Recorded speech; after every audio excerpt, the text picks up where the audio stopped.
the NDP and how they ended up losing so many votes and where those votes went to. So, Nick, we're going to talk about vote efficiency. What does that mean for our audience? Well, you have to think of it this way, Heather. The thing is there's popular support, and the thing is that the number of seats you can generate with the votes that you have, the more efficient that you are, the more likely you are to win an election. In this particular campaign, those smaller parties, the NDP and the Bloc, just have been crushed by both the Liberals and the Conservatives. And let's head to southwestern Ontario. We're giving you a map, a visual representation of what Judy Trinh was just talking about. The fact that the Conservatives have really swept this riding, or excuse me, this region.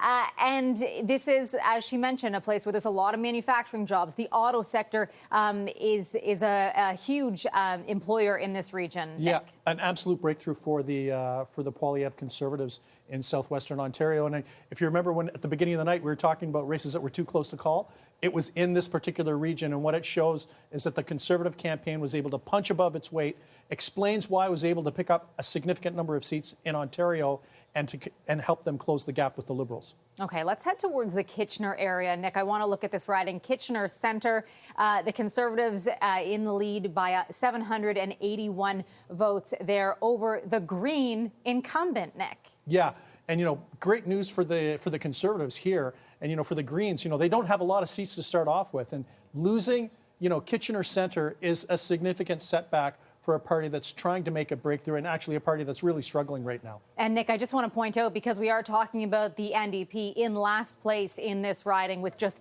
625 votes. Yeah, and think of it this way. There are a lot of university students around there, so the fact that the Greens are losing this seat, the NDP are not doing well, is really indicative of what's happening tonight. Okay, let's take a look at Kitchener-Conestoga. Two-horse race here, Nick. The Conservatives in the lead by 592 votes over the Liberal incumbent. This probably speaks to the organization of the ground on that the Conservative campaign has in terms of them challenging to unseat the Liberal incumbent in Kitchener-Conestoga.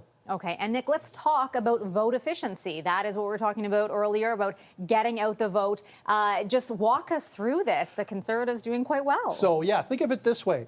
With 49% of the votes in southwestern Ontario, they won a whopping 83% of the seats. It speaks to the effective targeting, probably the tour of Pierre Poilievre in southwestern Ontario, and how he's able to convert, a certain number of 49% into like a majority, 8 out of every 10 seats in southwestern Ontario. And you look at the Liberals, not being as efficient in terms of converting their support into seats. We really see that, Nick, especially when we talk about getting out the vote and how they are campaigning across the country. So if we look at the vote value nationally, it's very similar to the polling information, Nick. Yeah, it is. Except if you're the New Democrats. Think of it this way. They only converted, their percentage by 1/3, like 6% to 2% in terms of percentage of seats. It shows how inefficient the New Democrats were. Certainly a very big story unfolding this evening with the New Democrats, and it is seen right there on that vote efficiency.